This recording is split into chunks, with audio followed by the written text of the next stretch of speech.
priatelia, teraz ideme vytiahnuť našu bezlepkovú rozku, ktorá je typickým koláčom pre príchod troch kráľov.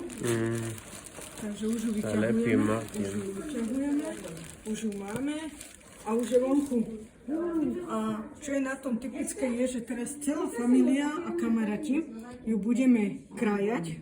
Každý si vybere jeden úsek, ktorý chce a musí sa tam nájsť malý Ježiško. A tento nájde tohto malého Ježiška, tak vlastne 2. februára varí alebo kupuje tamales. Je to tá tradícia a každý sa teší nájsť toho malého Ježiška. Takže poďme, ideme sa pozrieť, ako sa to kraja.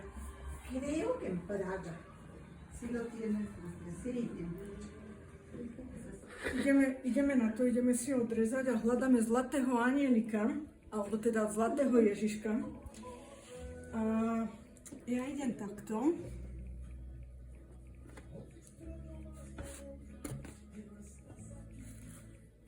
A vezmem to potadiaľ to. Si musím pomôcť. Ja som to vedel.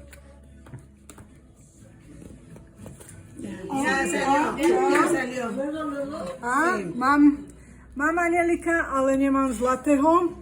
A takže čo to znamená, priatelia? Tak ja to teraz takto vyťahnem, aby ste videli. Tak takto vyzerá ten malý Ježiško. A teda 2. februára ma čaká varenie tamales alebo kupa tamales. Takže hneď prvé odrezanie a je tam Ježiško.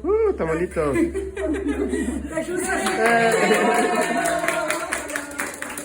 Takže familia sa teší, rodina a kamaráti sa tešia, pretože v tomto zostave, ako sa teraz stretávame, tak v tejto zostave sa stretneme 2. februára.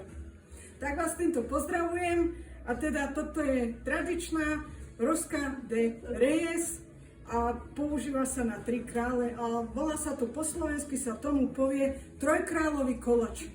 Ahojte!